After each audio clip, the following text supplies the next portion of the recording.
C'est une évolution, que dis-je, une révolution. Il n'est plus nécessaire désormais de sortir de chez soi. Le monde entier entre ainsi chez vous.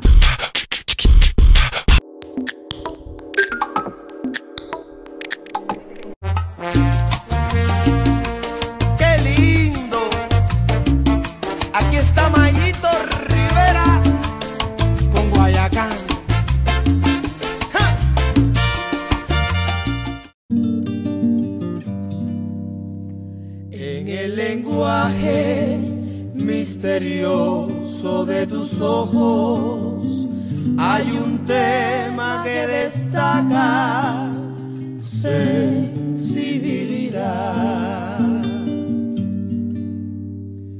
En las sensuales líneas de...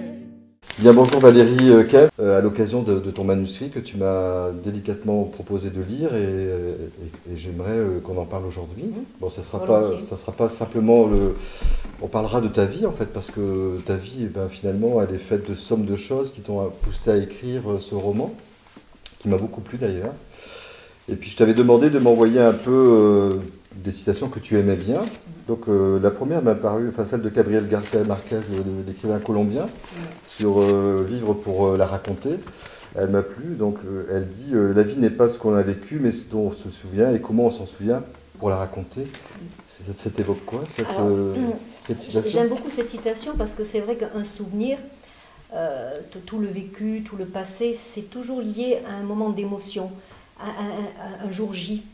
Et c'est vrai que celui qui a vécu le même moment va pas avoir le même souvenir.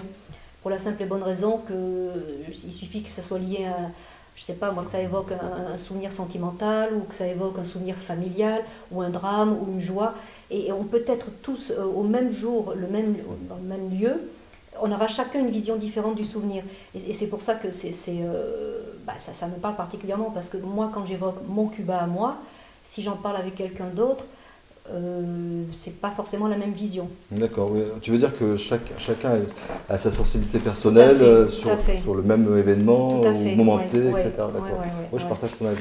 Le deuxième aussi, celui de Nicolas Bouvier, où tu dis aimer l'écriture, c'est respecter les mots. Là, ça me parle. Là, c'est fort, là. Ça me parle, ça. Alors, Nicolas Bouvier, bon, je le connais pas, mais c'est un jeune écrivain qui vit en Dordogne et qui a l'air très dynamique et sympathique. Et j'ai lu ça sur sa page Facebook et j'ai adoré cette phrase parce que moi, j'aime écrire et c'est vrai que respecter les mots, chaque mot a sa place dans une situation, dans une phrase, et un mot ne peut pas remplacer un autre.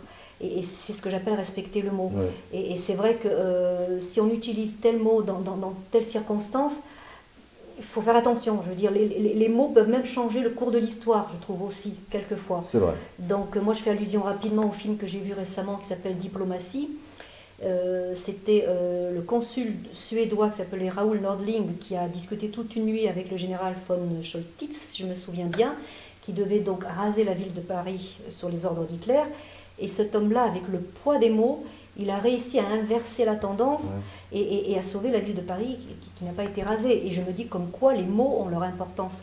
Et alors c'est peut-être des mots très simples, mais si c'est dit avec une certaine douceur ou une certaine fermeté ou une certaine persuasion, je veux dire, un mot c'est énorme. Un mot peut faire beaucoup. Il peut faire du mal comme peut faire du bien.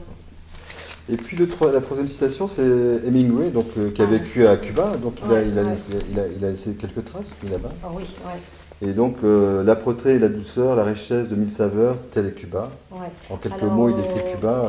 L'âpreté, parce qu'effectivement, il y a des tas de choses qui peuvent choquer. Je veux dire, à Cuba, on n'est pas forcément d'accord sur tout. Et puis la douceur, parce qu'il y a une douceur de vivre malgré tout qui est très, très prégnante. Hein. Je veux dire, quand on arrive là-bas, cette espèce d'odeur de canne à sucre, l'odeur du rhum en permanence, la musique, les couleurs, quand on va sur les marchés, l'odeur du fruit de la passion. Enfin, tout ça fait que ça donne une douceur incroyable au pays. Mais on sait qu'à côté de ça, les gens galèrent pour manger, je veux dire, correctement tous les jours. Donc il y a toujours le côté âpreté et côté douceur qui sont toujours en rivalité. Je pense que c'est ce qu'il a voulu dire. Enfin, moi, je l'ai compris comme ça. Tu l'as compris comme ça. Ouais. Et alors, j'ai vu aussi au travers de tout ce que tu écris et ce que j'ai pu voir en finant, hein, j'ai finé sur toi. J'ai vu que tu dis souvent que l'écriture, c'est ton kérosène, ton oxygène. Ouais. Alors d'où te vient justement cette envie d'écrire tout le temps, en fait, parce que tu écris depuis de nombreuses années. Depuis l'adolescence. Depuis l'adolescence, j'avais gagné un concours littéraire. C'était un truc tout simple, c'était des petits poèmes qu'il fallait faire. Et c'était à Bordeaux à l'époque. Et donc, pas que moi, on était plusieurs à avoir gagné. Et le but final, c'était d'être édité dans un gros recueil, un gros livre. Et donc, ça a été ma première édition. J'avais fait un poème sur Hitchcock, parce que j'adore Hitchcock. Et puis, je ne sais plus ce que c'était les deux autres. Et j'avais commencé par des petits poèmes, après des petites nouvelles. Et puis, je me disais, un jour, il va falloir quand même que je me lance dans le roman. Mais, comme j'étais toute jeune, que j'étais adolescente, je me disais, le roman, tu peux vraiment l'écrire après avoir vraiment vécu. À moins d'avoir une imagination époustouflante. Alors, j'ai pas forcément toujours de l'imagination, mais quand j'assiste à des événements dans la rue, ou que j'entends des choses à la télévision, des événements qui me frappent, qui me marquent, qui me parlent, là, à partir de là, effectivement, je peux écrire. Mais là, c'est vrai que Cuba était l'occasion géniale. C'est pour ça que j'en ai fait un livre après, parce que je me suis dit, aller à Cuba et ne rien écrire au retour, c'est franchement dommage, quoi. Donc tu vis à Cuba de 1998 à 2003, c'est ça? Voilà, je ne me trompe 5 pas. ans, ouais. Et pendant 5 ans, pendant 5 ans, tu j'ai vis à la vécu cubaine, là-bas avec ma famille. et tu finis par être adoptée et on te baptise la Chica del Sol. Pourquoi la Chica del Sol d'ailleurs? Alors, selon eux, ils disaient... Tu rayonnais? Oui, c'est ce qu'ils disaient. Oui, ils disaient toujours, ah tiens, voilà la Chica del Sol qui rentre dans la pièce, c'est notre soleil qui arrive. Alors, je leur demandais toujours pourquoi. J'ai dit parce que, bon, j'étais pas plus gaie qu'une autre. Et en fait, ils m'ont expliqué, ils m'ont toujours dit, c'est ton côté enthousiaste et positif qui nous porte. Parce que c'est vrai qu'au quotidien, le Cubain galère, il faut quand même dire ce qui est. Chaque matin, quand il se lève, il se dit, bon, qu'est-ce que je vais manger aujourd'hui et à quel prix je vais le manger. Et donc, il fait tous les marchés, les agromercados, comme on dit, et il discute le prix du porc, parce que c'est ou le porc ou le poulet, il n'y a pas un choix phénoménal. Et voilà, ça c'est vraiment la grosse préoccupation de la journée, savoir s'il va pouvoir faire ses 3 repas dans la journée et surtout à quel prix. Donc moi je tournais toujours les choses à la dérision, je leur disais mais non, vous allez voir un jour ça va s'arranger. Et je pense que ça vient de là, visiblement. D'accord, donc suite à ces 5 ans vécus à Cuba, un livre est né, Nostalgie cubaine, que tu m'as donné l'occasion de lire et que j'ai beaucoup apprécié. L'histoire de deux personnages complètement différents mais complémentaires avec une alchimie importante, un amour fusionnel, très fusionnel. Donc cette fille décide de quitter Bordeaux pour Cuba. Je ne vais pas tout raconter, je ne vais pas dévoiler, mais donc elle arrive à Cuba et le hasard fait cette rencontre. Elle rencontre un artiste saxophoniste. Elle voit donc dans ce personnage quelqu'un qui pourrait éventuellement avoir une notoriété, et puis elle l'aide. En fait, ils sont complémentaires. Elle souffre d'un amour, elle est mariée, elle a 2 enfants, lui célibataire, et ils finissent par vivre 3 semaines d'émotions intenses au travers de la musique. Et justement, je voulais parler de la musique cubaine, c'est pour ça que j'avais invité Mathias. Et alors la musique cubaine, est-ce que tu peux nous en parler? Parce que c'est quand même un métissage complexe avec tous les pays. La musique cubaine, c'est... alors moi, je la connaissais très peu. Quand je suis partie vivre à Cuba, j'avais vu Bonavista Social Club. Donc déjà, j'avais quelques aperçus de la musique cubaine, avec la vieille génération, tout ce qui était boléro, le son et tout ça, les papis du son, comme on les appelait à l'époque. Et je partais là-bas, j'aimais déjà tout ce qui était très rythmé, très les percussions, mais je ne savais pas trop ce que j'allais trouver. Et puis alors ça a été une révélation totale. Et après je me suis dit, bon c'est pas le tout d'aimer la musique, mais il faut la danser maintenant. Et alors là j'ai commencé à prendre des cours intenses de salsa. Et alors là ça a été une deuxième révélation, parce que là c'est le corps qui parle, qui s'exprime, mais vraiment c'est une danse inouïe, complexe mais inouïe. Et après, j'ai donné des cours avec un ami cubain qui était chorégraphe. Et un jour, il me dit, je suis embêtée, j'ai besoin de quelqu'un qui soit disponible, ce qui était mon cas. Et j'avais compris qu'il ne pouvait pas me payer, mais j'ai dit, ça, c'est pas le problème, je le fais pour l'amour de la danse et de la musique.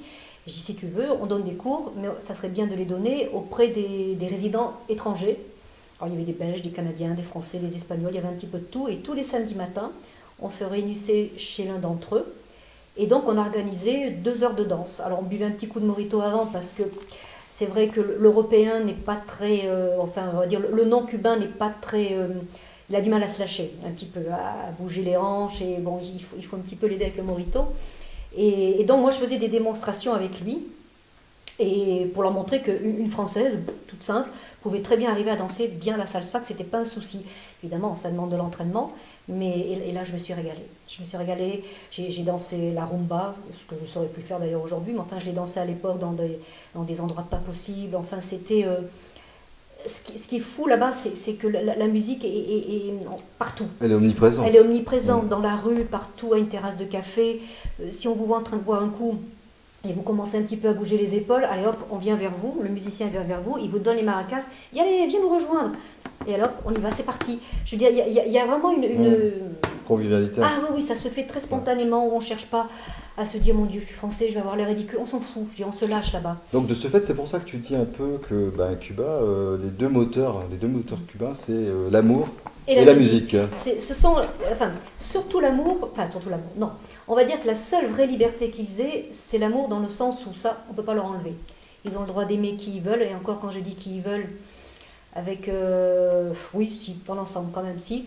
Et la musique, il faut quand même faire attention à ce qu'ils chantent. Je veux dire, ils ne peuvent pas non plus chanter tout, n'importe quoi, si le texte est un peu trop engagé, ça ne passera pas, il y aura forcément une censure, et l'artiste peut être,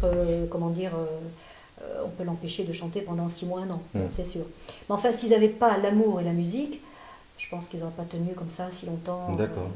Non. C'était pas possible ça. Parce que cette musique complexe, ce métissage là donne quand même des joyaux, parce que j'ai vu que vous dansiez, enfin ils dansaient le cha-cha-cha, le boléro, le mambo, la conga, oui, la banera, il y a la charanga aussi, il y a la pachanga, enfin et la salsa bien sûr, mais alors la salsa, alors, on appelle salsa tout.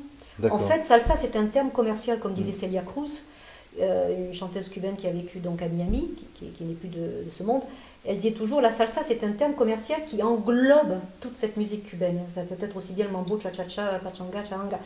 Tout ça c'est la salsa, c'est la sauce, tout ça. La salsa. Voilà, la salsa. La sauce. Donc voilà, c'est extraordinaire comme musique. Je veux dire, ils ont au niveau des arrangements dans la musique, ils ont une audace incroyable et ils se renouvellent. Là maintenant ils sont à fond dans le reggaeton.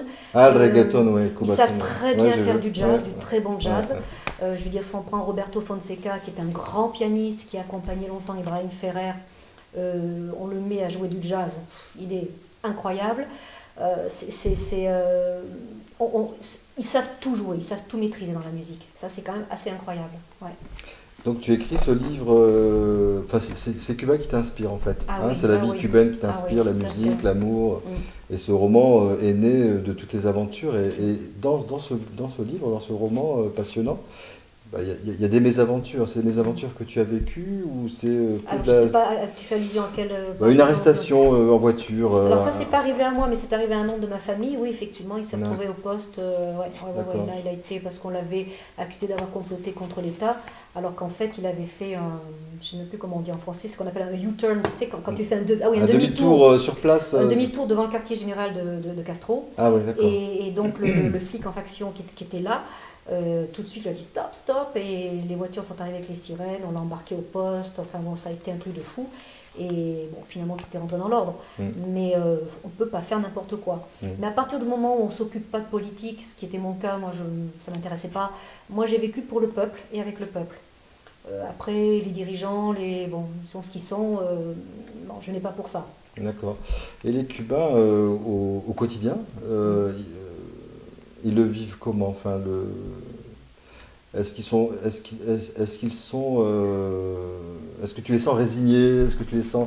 Parce que je vois dans le livre, dans le roman que tu as écrit, Miguel à plusieurs reprises se révolte quand même. Ouais. Enfin, il se révolte en duo avec Marielle, il n'ose pas en parler. Il est très méfiant. Ouais. Et puis on parle beaucoup de délation. Ah oui, de délation dans les quartiers. Ça existe toujours. Voilà. D'accord. Ah oui, ça oui. Oui.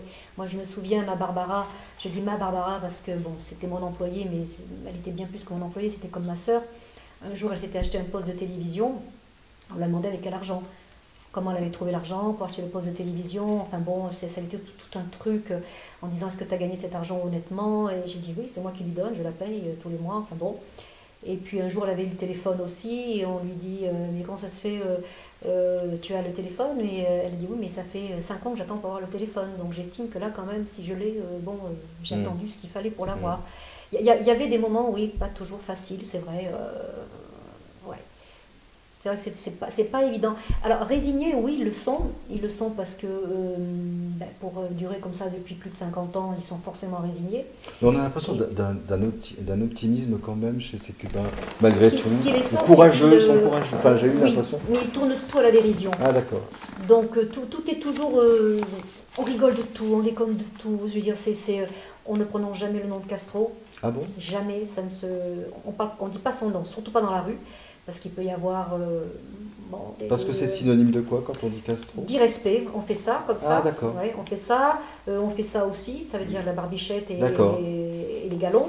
Mais alors quand on dit le nom de Fidèle, déjà c'est un côté plus amical, plus fraternel, on dit Fidèle. Si on le voit dans la rue, on dit salut Fidèle, on le tutoie, on l'embrasse, ça il n'y a pas de souci. Mais on évite d'en parler. Et l'image du Che Guevara? Alors le Che, curieusement, parce que moi j'étais à fond sur le Che avant de partir là-bas. Ouais. Et je me suis rendu compte qu'il n'était pas si apprécié que ça. D'accord. Je suis tombée un peu de haut. Moi j'arrivais avec mon regard extérieur de la petite française. Je dis le Che est beau, oui, mais enfin bon. Et finalement, c'était quelqu'un, visiblement, d'après ce que eux m'ont raconté, qui n'était pas toujours si humain que ça. Il assistait à des massacres, il disait rien, il regardait avec son cigare. Enfin, bon, je suis tombée un peu de haut. Ouais. Alors certains le vénèrent encore, et d'autres, il ne faut même pas en parler. Dans la trame de ton bouquin, on ne va pas tout dévoiler au lecteur, mais à la fin, quand Miguel atteint une notoriété internationale, il a des tournées un peu en Europe, partout, il rencontre à nouveau Marielle à Rome, et puis... là, il est confronté à un gros problème, c'est-à-dire qu'en fait, il a envie de quitter Cuba pour l'Europe, mais il dit à Marielle, oui, mais tu comprends, avec ma notoriété, maintenant, ma mère, elle a eu des faveurs du gouvernement, c'est-à-dire qu'elle est très bien logée, et que, voilà. Est-ce que ça aussi, ça, c'est vrai, ça, c'est vrai. Ouais. C'est-à-dire que c'est mal vu. On estime que si un grand champion olympique, un sportif, un artiste...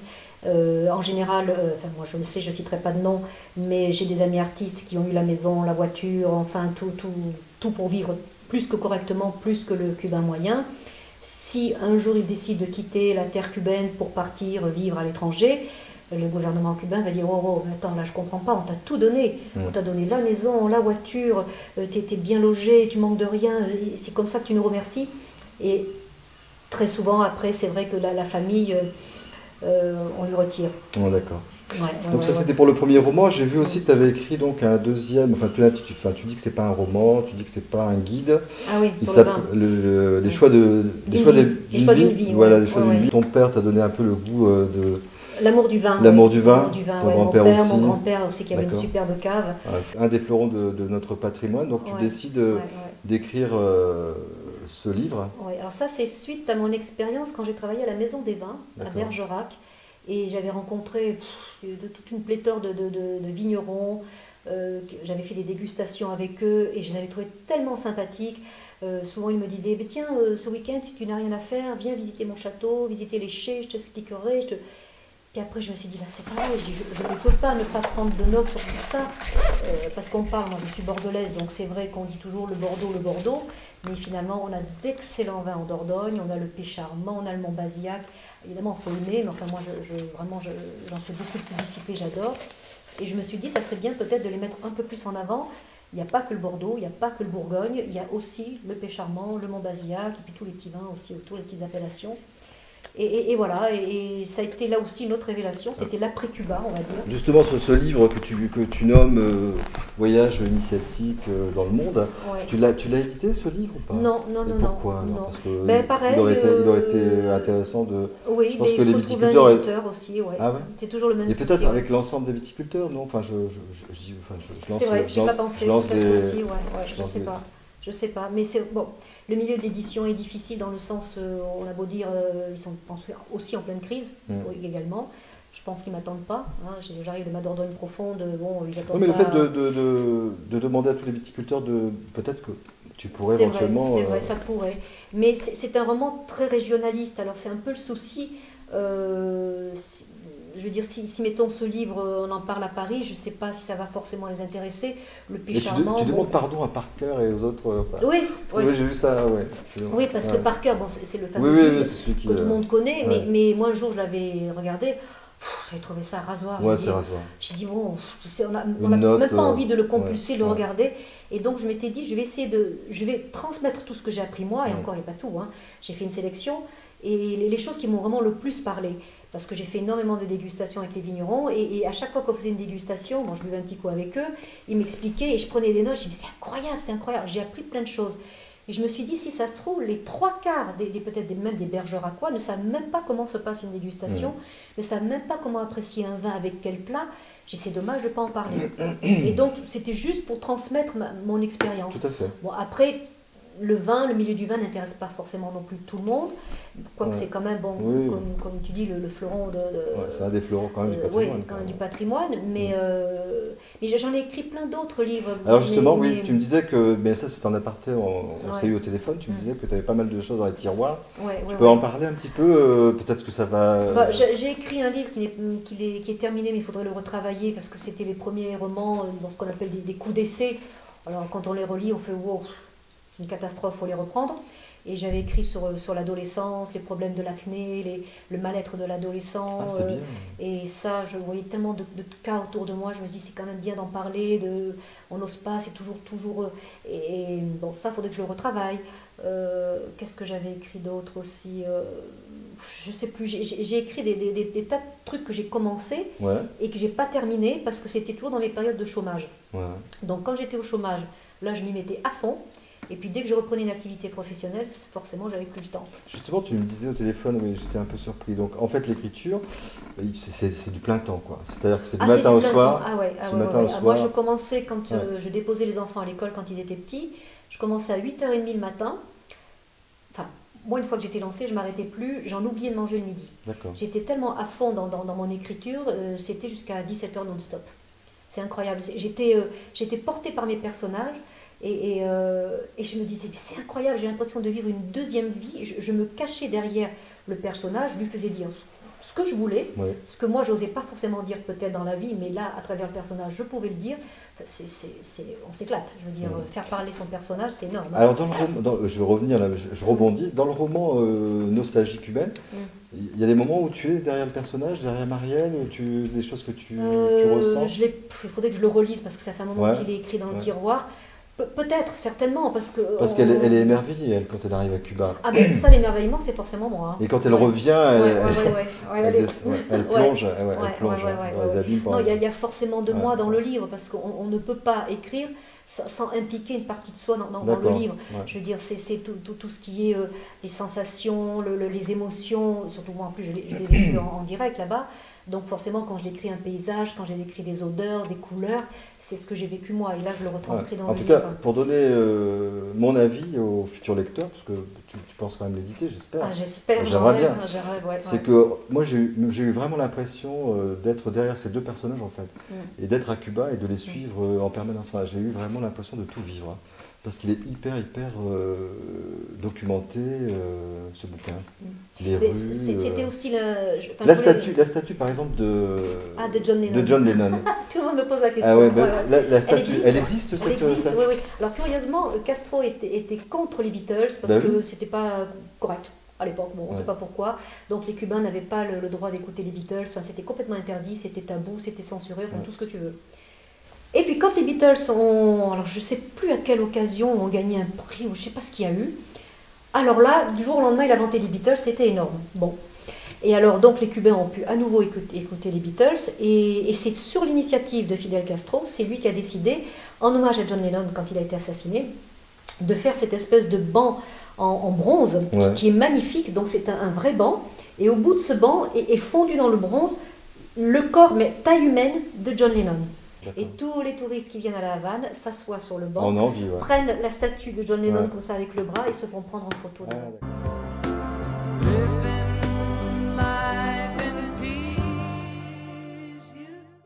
Donc c'est bien vrai. Ah, c'est bien vrai.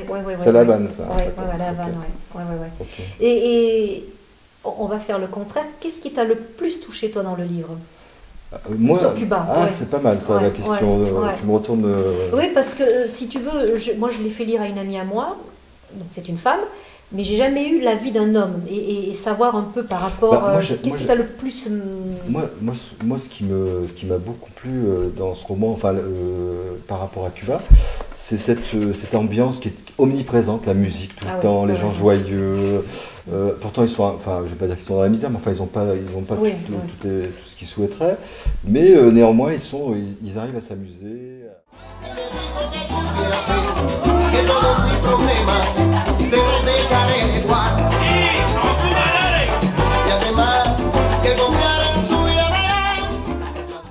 On n'a pas ce côté festif, c'est ce que je reproche. À 19h à Bergerac, on n'a pas ce côté festif. Moi, il m'est arrivé de faire des fêtes là-bas, sans prétention. On mettait le cochon sur la broche, on était tout le village, et puis on attendait que ça cuise. Il y a 4 ou 5 heures de cuisson, alors en attendant, il faut occuper le temps. Et alors, il y en avait un qui arrivait avec 2 cuillères, l'autre avec la casserole. On prenait ce qu'on avait sous la main et commençait à faire un petit peu du bruit, à faire du rythme et tout. Ça y est, la fête était lancée. Mais ça se fait comme ça, je veux dire, sans chichi, sans manière. Moi, je pensais que le Cubain était machiste. Ah, il est macho.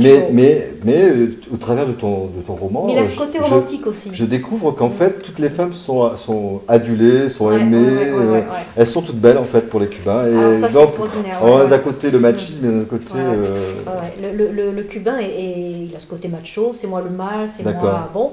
Et en même temps, pour la Saint-Valentin, il ne va pas savoir quoi faire pour faire plaisir à sa compagne ou sa femme. Il va avec ses petits moyens tout faire pour lui faire plaisir, la mettre en valeur. Puis alors une femme blonde, brune, rousse, en rondeur, grande, maigre, n'importe comment, on est toujours sifflé dans la rue. Donc c'est 8 mars tous les jours là-bas. C'est 8 mars tous les jours D'accord. Et moi j'ai des tas d'amis qui sont allés très complexés, des amies femmes, elles en sont revenues mais complètement métamorphosées en me disant mais là-bas on nous aime. Voilà, le regard différent. Le regard est différent, la femme est adulée là-bas. Yo creo que un piropo puede abrir una conversación con una muchacha. Hoy en día son un poco rudos, no son muy... ¿Te gusta que te digan piropos bonitos o no? Sí, me encanta. Mi amor, esas pompas que tú tienes, aquí se dice pompa, pero allá en Cuba no. Yo creo que sí, ahí los mejores piropos son los cubanos. Son ahí donde hay más sangre. Yo creo que la mujer cubana se siente muy hermosa gracias al hombre cubano. Oui, moi je me souviens dans la rue, la toute première fois j'étais à un feu rouge, et puis on entend souvent ce petit bruit, c'est... Ah oui. Alors je regarde... Piropo. El piropo, voilà. Piropo. Alors je me dis, j'ai dit, c'est quoi ce truc? Alors j'avais toujours les fenêtres baissées, et puis j'entends, oh la chica, oh guapa, nana. J'ai dit, mais il est fou. Et c'était un flic. Et alors il me dit, tu vas où? J'ai dit, je vais dans le centre de La Havane, je vais retrouver une amie à moi. Et il commence à me dire, mi amor, machin, tout ça. Alors je le regarde d'un air offusqué, je dis mais je suis pas ton amour. Et alors il me dit ah non, il me dit mais il faut pas que tu te méprennes. Il dit pour nous c'est un petit côté sympathique, fraternel, affectueux, mais bon je sais bien que t'es pas mon amour, je te connais pas. Alors je me suis dit mais où je suis atterrie et après j'ai compris qu'on va t'appeler mi cielo, mi vida, mi amor. C'est ce côté toujours très exubérant, tu vois, on est très tactile là-bas quand on... Mais on va t'embrasser, on te prend dans les bras, on te touche. En Espagne c'est comme ça, on est tactile. C'est très latino ça, et ça moi j'aime, c'est vivant, c'est vivant. Que ici on va te faire la bise comme ça du bout des lèvres, mais on ne sait pas trop si on peut attraper les gens. Moi quand j'aime, j'attrape les gens. Donc c'est vrai que ça m'a... J'ai certainement choqué en arrivant surtout à Bergerac, qui est une petite ville de province que j'adore, pourtant je m'y sens bien. Mais c'est vrai qu'au début, je me suis dit, t'es peut-être trop... J'avais l'impression de trop me lâcher. Donc du coup, je me suis un petit peu introvertie en me disant, bon, ça se fait peut-être pas. Il y a des tenues non plus que tu peux pas porter, t'es pas au bord de la plage, maintenant t'es dans une petite ville de province en France. Il a fallu tout reconsidérer. Donc ça a été dur pour mes enfants qui étaient toujours en maillot de bain et en tongs. Enfin, moi pareil. Il y a des tas de choses qui paraissent peut-être comme ça, un peu légères et un peu superficielles. Et au final... Il a fallu vraiment se remettre dans le bain made in France. Et moi, je me suis sentie apatride quand je suis revenue. Ça a été très, très dur. Et pour répondre à ta question de tout à l'heure, il y a aussi une chose qui m'a beaucoup plu, c'est l'accueil, en fait. on a l'impression que ben, tu viens, t'es étranger, mais tout le monde t'accueille, Ouais, avec les ouais, bras ouais, ouverts. ouais. Enfin, je vois tous les musicos autour ouais, ouais. de Miguel, avec Marielle. Et on a Je pense c'est qu'ils une chaleur humaine Ah oui, ça, la débordante. chaleur quoi. humaine, oui, Ouais. c'est rien de le dire. Puis je pense qu'ils sont tellement heureux et fiers que l'on prenne la peine de se déplacer de chez nous pour venir jusqu'à Ah oui. eux, pour découvrir leur terre, leur coutume, leur musique. Je pense que ça les touche. Ils sont profondément reconnaissants de voir l'effort qu'on fait de venir les voir, les rencontrer. Alors évidemment, quelquefois, ça peut certainement mal se passer, comme partout.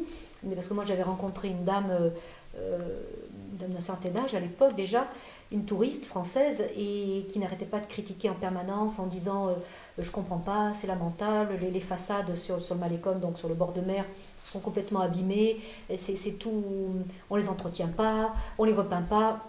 J'ai dit madame, il fallait venir avec votre seau de peinture, j'ai dit votre ciment, et j'ai dit il fallait vous y mettre. Elle me dit, mais de quel droit vous me dites ça? J'ai dit, mais de quel droit vous osez dire ça? J'ai dit, les façades ont une âme, ont un passé, un vécu. J'ai le problème, c'est qu'ils n'ont pas les moyens d'acheter des pots de peinture. J'ai en plus, avec les embruns, avec la mer, je veux dire, la peinture, tous les 6 mois, ou même peut-être moins, il faut repeindre en permanence.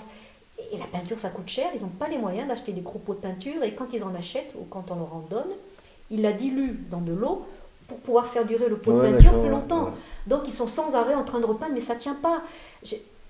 Je veux dire, j'ai été très choquée qu'elle parle comme ça. Et en plus, c'est-à-dire que c'était une touriste peut-être? C'était une touriste française, et elle a osé dire, et en plus ici on mange pas bien.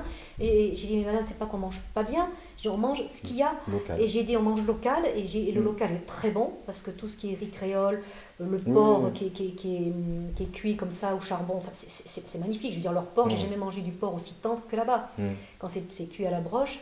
Et j'ai dit, puis de toute façon, on ne vient pas à Cuba pour la gastronomie. On sait bien que ce n'est pas leur truc premier, quoi, à la base.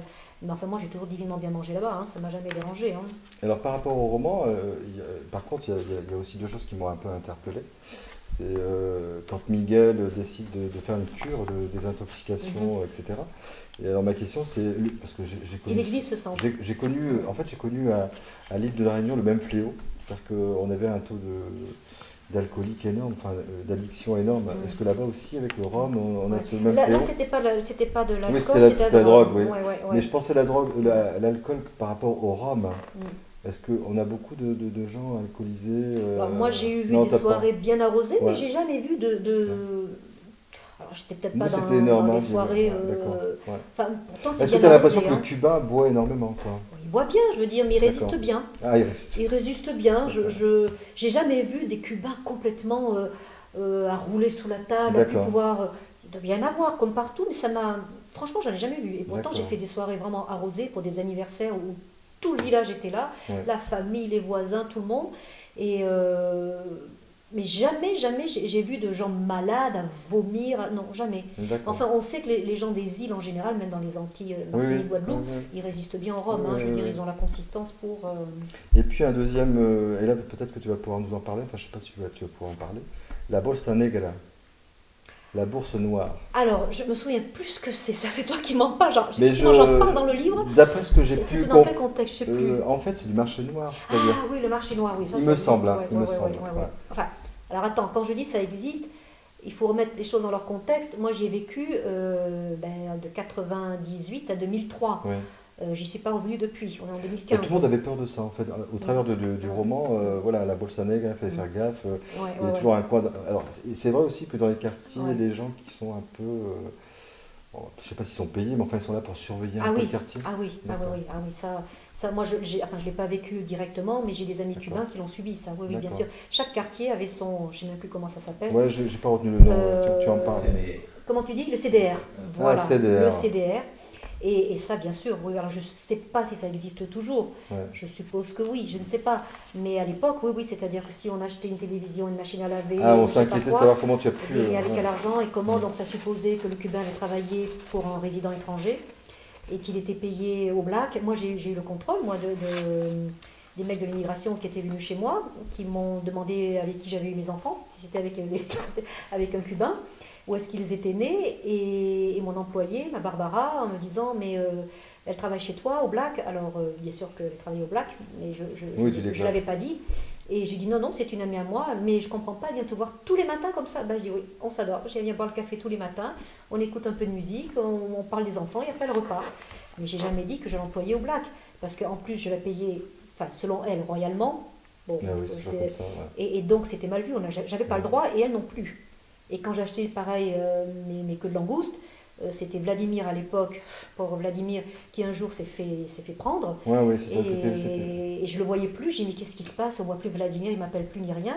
Et pendant plusieurs mois, il m'a plus vendu de queue de langouste. Oui, c'était justement ça, oui, c'était dans le bouquin. Ça. Parce que justement, bon, il n'y a pas le droit, c'était vendu au black comme ça, dans un coin, paumé dans le coffre, enfin bon. Et après, justement, toujours dans le roman, cette histoire d'amour intense, la fin approche, elle doit repartir. Et Miguel lui fait un super cadeau, il l'invite dans un restaurant super luxueux, avec la complicité de tout le monde.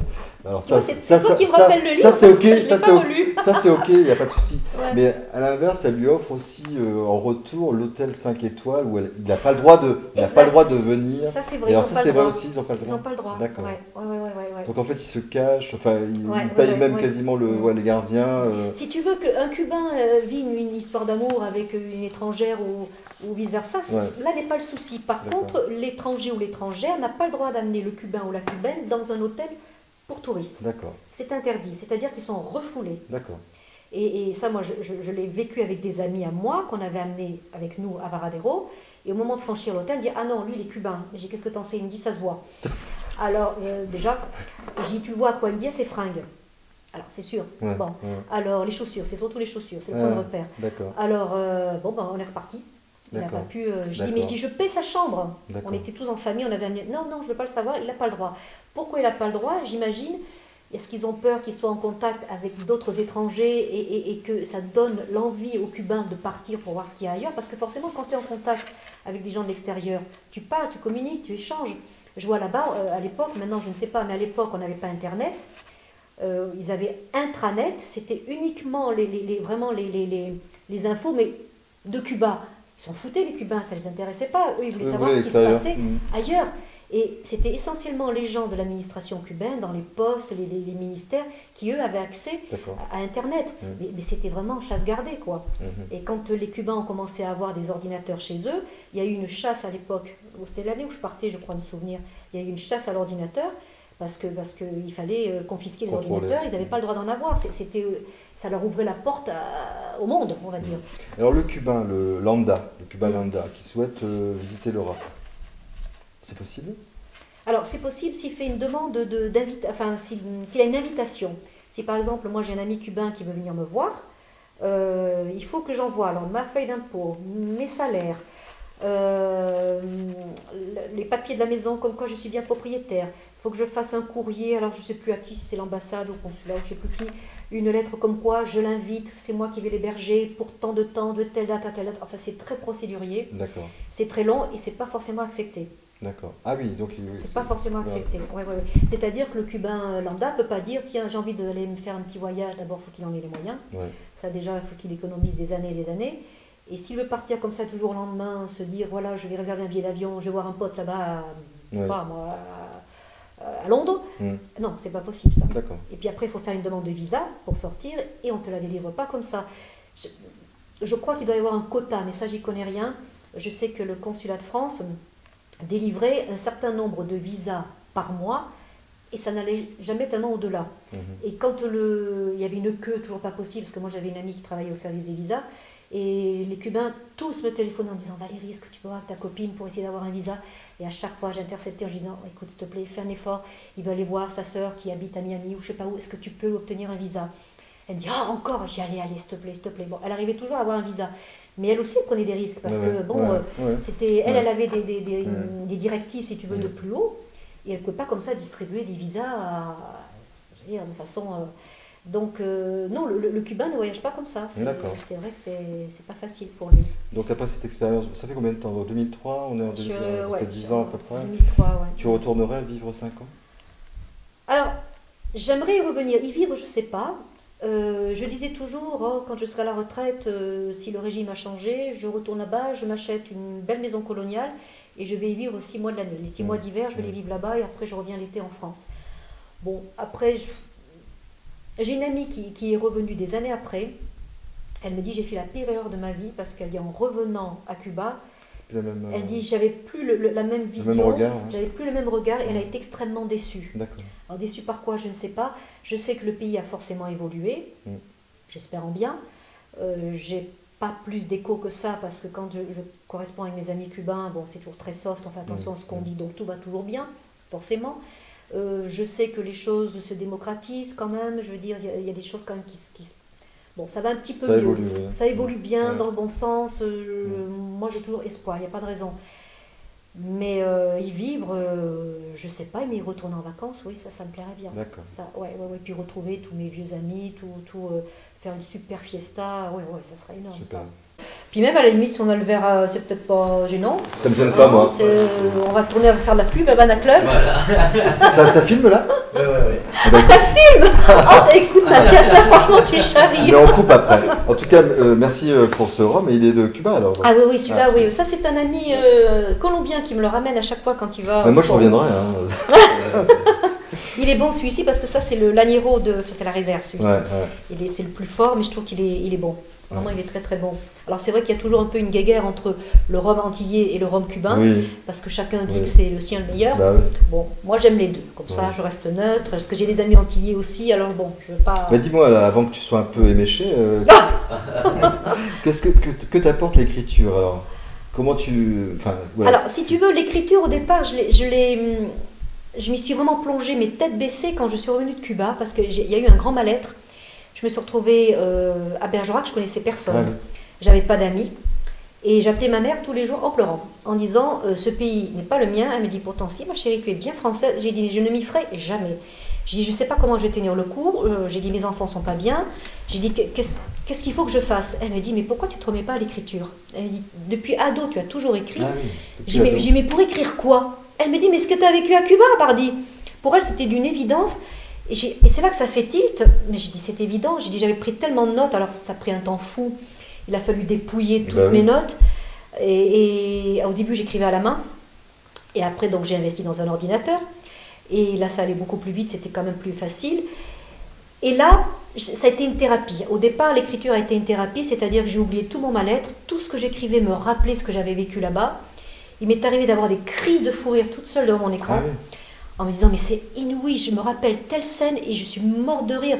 J'ai dit c'est énorme l'écriture, tout ce que ça peut t'apporter. C'est une thérapie, hein. Ah, c'est une sacrée thérapie. Et donc je me suis relevée comme ça. Alors j'étais pas dépressive, il ne faut pas exagérer, mais j'étais pas bien quand même. Pas bien j'étais pas bien. Et puis j'avais plus de points de repère, je voyais que mes enfants n'en avaient plus non plus. On était tous complètement paumés et je me suis dit mais attends, c'est pas ça. Je veux dire, il y a forcément un après-cubage, il faut qu'on se remette debout. Et donc l'écriture m'a apporté ça. Et après, j'ai trouvé le plaisir fou d'inventer des personnages et de leur faire des choses que moi, je n'aurais jamais osé faire. Ah oui, d'accord. Parce qu'il y a des choses, tu te dis, non, c'est pas politiquement correct, tu peux pas le faire, ou tu peux pas le dire. Mais ton personnage, lui, le peut. Donc je me réfugiais toujours derrière mon personnage. Et alors là, je me lâchais. Tu te lâchais bien. Là, je me lâchais et si j'avais envie de dire un gros mot ou une scène un peu érotique ou un peu sensuelle, je dis, oh, mais je peux, c'est pas moi, c'est le personnage. Donc, je me lâchais complètement. Et ça, c'est magique. Hein. C'est magique. Je dirais même, c'est jouissif. Tu te dis, mais c'est incroyable tout ce que tu peux te permettre de dire à travers l'écriture. Mais en fait, la littérature, tout me vient de... Autant mon père et mon grand-père m'ont ouverte à la passion du vin, la connaissance du vin, apprécier un bon vin sur un bon fromage, une bonne viande, un mets particulier, ça c'est vraiment grâce à eux. Et ma mère m'a vraiment fait connaître l'amour des livres. Bon, elle déjà lit beaucoup, ma grand-mère maternelle, pour qui j'avais une adoration, lisait déjà aussi beaucoup. Et j'ai 2 livres, je ne sais pas pourquoi ces 2-là, qui m'ont marqué, que ma mère m'avait offert, parce qu'elle m'en a offert plein. Mais quand j'étais petite, dans la bibliothèque rose, c'était le Petit Cornac. Et c'était l'histoire d'un petit garçon vietnamien qui s'occupait d'un éléphant. Et cette histoire déjà m'avait dit, je m'étais dit waouh, ça c'est énorme, un jour je voyagerai. Et ça avait commencé comme ça, le goût des voyages, parce que j'ai pas fait que Cuba. Hein. Et le 2e livre, elle me l'a offert en 2004, je crois, c'était Suite française, qui va sortir au cinéma, là, bientôt, au mois d'avril, ils en ont fait une adaptation. Et c'est un livre de Irène Nemirovsky, qui est un auteur ukrainien, juive ukrainienne, qui est décédée en déportation. Et ce livre m'a bouleversée, ça se passe pendant l'Exode. et dans la Seconde Guerre mondiale. Et franchement, c'est toutes les petites mesquineries, les bassesses, les choses les plus perfides que peut faire l'homme à l'homme. Ouais. Aussi bien dans le milieu, je veux dire, dans toutes les couches de la population. Et je me suis dit, mon Dieu, de quoi on est capable pendant la Seconde Guerre mondiale, enfin pendant une guerre ou un événement dramatique, de quoi est-on capable pour sauver sa peau? Et elle le décrit, mais alors vraiment sans hargne. Ce livre m'a énormément parlé. Et tu vois, je saute aussi à un autre auteur que j'aime beaucoup, Eduardo Manet, parce que je ne peux pas parler de lui. Bon, là c'est autre chose, c'est un ami cubain que j'aime beaucoup, qui vit en France depuis des années. J'ai lu tous ses livres, et ce que j'aime en lui, c'est qu'à chaque fois, il parle toujours de son pays, bien évidemment. Il a consacré un livre sur sa maman, où il lui rend hommage, et il n'y a jamais d'aigreur, de haine, c'est vraiment un auteur, contrairement à Zoé Valdés, qui à une époque, c'était limite, moi j'aimais les premiers livres, puis après j'ai un peu moins aimé, puis à nouveau j'ai re-aimé. Elle est passée comme ça en dents de scie. On sent une certaine sagesse chez cet homme. Ah, mais Eduardo Manet, il est énorme. Je veux dire, il a beaucoup d'humour, très cool, très zen, toujours très positif, mais très lucide, hein, malgré tout, sur la situation de son pays. Il éclaire bien, Et il a écrit un livre qui s'appelle Les Trois Frères Castro, c'est super parce qu'il les a connus, lui.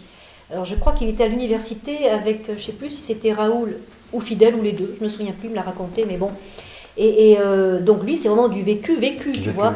Et puis il a quitté Cuba, je ne sais plus, dans les années 60, pour je ne sais plus quel événement, et puis après il n'a pas pu y revenir. Bon, après je ne connais plus trop le contexte exact, mais quand tu lis ses livres, c'est toujours avec beaucoup de douceur, beaucoup d'amour pour son pays, jamais il va critiquer en insultant le pays comme font certains auteurs.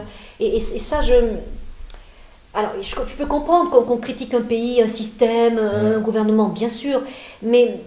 quelque part, je pense que ça blesse aussi le peuple. Oui. Moi, c'est ce que me disaient toujours mes amis cubains. Ils m'ont dit, tu sais, on compte sur toi, il faut que tu témoignes, que tu écrives un livre sur nous. Alors, tu peux dire des choses qui t'ont un peu choqué, tu en parles, mais s'il te plaît, mets en avant notre musique, notre joie de vivre, notre côté festif. On en a marre d'entendre toujours des critiques sur notre pays, qu'on est ci, qu'on est là. Et moi, ils m'ont dit, stop. Ils disent, on sait qu'il y a ça, mais il n'y a pas que ça. Et je leur avais promis, vraiment. Alors c'est pour ça que ce livre me tient à cœur. Dans ce bouquin, je te rassure, dans ce bouquin, Tant mieux. Et toi, je ne l'ai pas relu ce livre, ça fait longtemps que je l'ai écrit, donc je sais plus ce que j'y raconte, c'est vrai. Moi, j'ai eu des grandes émotions, j'ai vécu des moments forts où j'ai pleuré aussi bien de joie, comme d'émotion, comme de tristesse. C'est des moments inouïs, ça, dans une vie. On ne le vit pas deux fois. Et pour revenir à ces Cubains, moi ce que j'en retire, les Cubains qui sont en France, exilés ou pas, hein, des Cubains qui ont décidé de quitter Cuba. Les chanteurs, quand ils chantent, c'est des chansons avec beaucoup de nostalgie, hein, comme l'amour, leur patrie. Ça parle toujours beaucoup d'amour. Ouais, toujours. Alors, enfin, surtout dans les boléros, parce que le boléro est la chanson romantique par excellence, où je t'aime plus, je reviens, repars, enfin bon, ça c'est très... vrai, avec des petites phrases qui ne sont pas forcément... Mais la mélodie est tellement... Elle te prend tellement au trip. Oui, c'est vrai. Que à la limite tu te fous un peu des paroles, tu t'es pris dans la mélodie du... Moi je suis une raide dingue du boléro, je trouve qu'il n'y a rien de plus romantique qu'un boléro. Este amor tan fatal que atenaza mi mente, esta fiebre de ti. Et alors c'est vrai que quand je parle de ça à des amis français, on me regarde en me disant oh là là, t'es complètement has-been. Mais non, je suis pas has-been, le boléro est indémodable, est intemporel, je veux dire, c'est magnifique un boléro.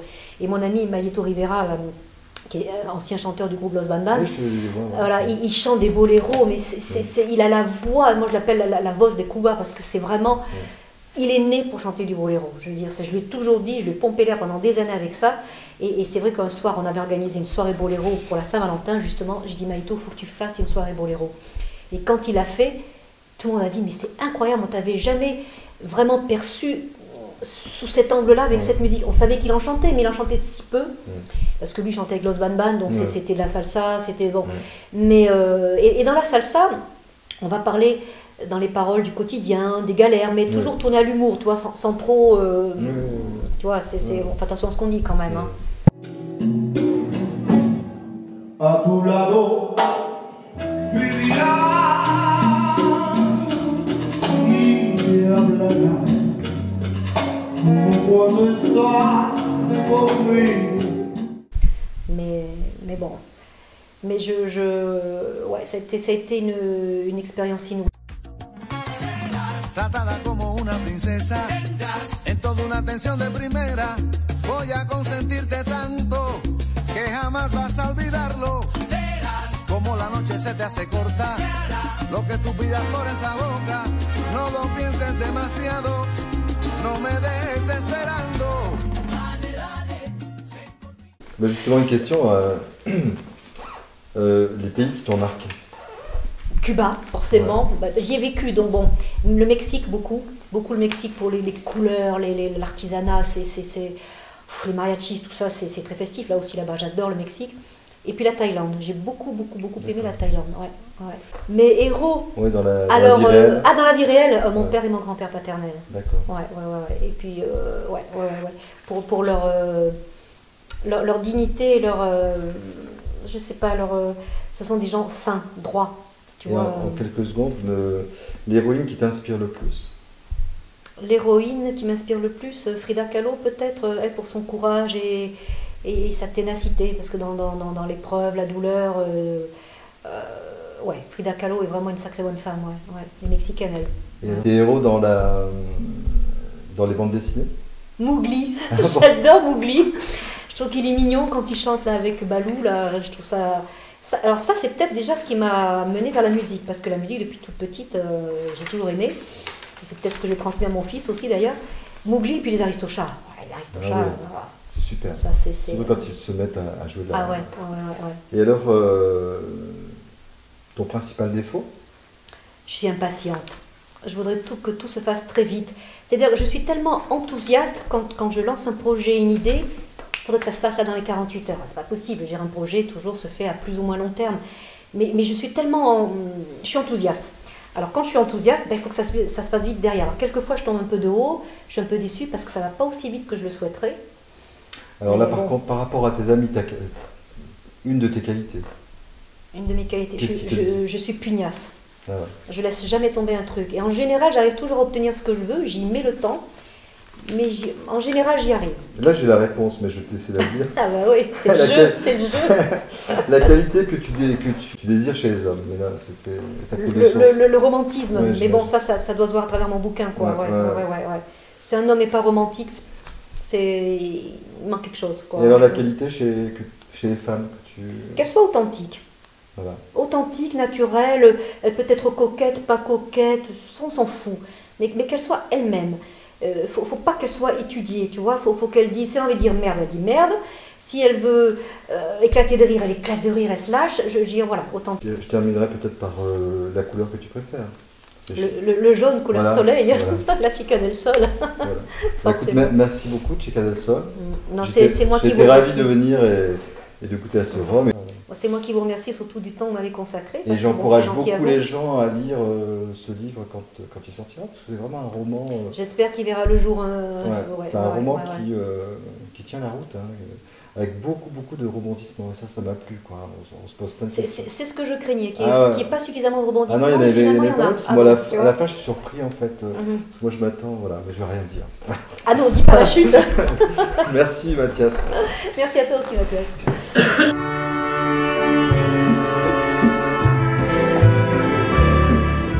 Alors ce tableau-là, dis-moi un peu, Orlando Reyes, c'est aussi un tableau que tu as pu acquérir à Cuba? Alors je l'ai acquéri d'une façon très curieuse. C'était un peintre qui partait pour la première fois de sa vie, un peintre cubain, qui partait faire une exposition sur Madrid. Donc c'était un événement bien évidemment. Et il fallait qu'il fasse numéroter chacun de ses tableaux au bien des fonds culturels. Donc c'est un organisme où on numérote chaque tableau, ils sont répertoriés, c'est-à-dire savoir le nombre de tableaux qui sortent du territoire cubain et combien vont revenir. Tout est bien répertorié. Et donc il n'avait pas de voiture. Et je l'avais rencontré sur un marché, comme ça, dans la rue. Et quand il m'avait raconté ça, ça m'avait tellement touchée. Je dis, c'est inouï, je dis, tu pars à Madrid faire une expo, c'est incroyable. Il me dit, oui, mais je ne sais pas comment je vais faire, j'ai une 50aine de tableaux à trimballer entre chez moi, mon atelier et cet organisme de l'État. Il dit, comment je vais faire à pied? Oh, mais je dis, s'il n'y a que ça, je dis, c'est pas un souci. Je dis, je mets ma voiture en break, c'était une petite bagnole, mais c'était pas gênant. Je dis, on fera plusieurs allers-retours. Mais il me dit, mais tu vas pas faire ça. Il dit, on se connaît pas. Ben, je dis, si, j'ai mis pour l'amour de l'art quand même. J'ai dit, il faut le faire. Donc, j'ai fait, je sais pas combien d'allers-retours dans la journée. On a poireauté 4 heures, je crois, cet organisme, les biens des fonds culturels, parce que le temps qui numérote tout, enfin ça a pris un temps fou. Et après, le lendemain, je suis revenue le chercher et on a ramené tous les tableaux chez lui. Et arrivé à l'atelier, je vois ce tableau, mais qui était au fond, loin derrière.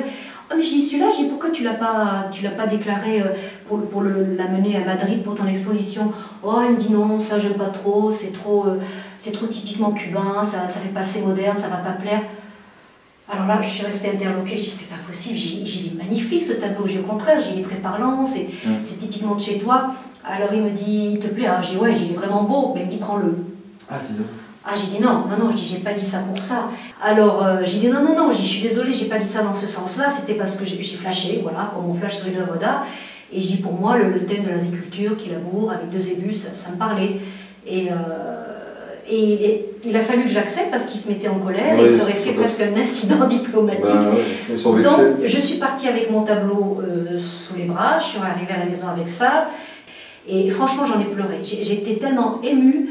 Et ça prouve toute la générosité cubaine. Je veux dire, je lui avais rendu pas un service non plus qui était énorme. Je ne travaillais pas, j'étais disponible. Bon, je l'avais trouvé sympathique, c'était un petit jeune qui avait une trentaine d'années. Hein. Et puis pour lui, c'était important, je veux dire, pour sa carrière, d'exporter son art sur Madrid.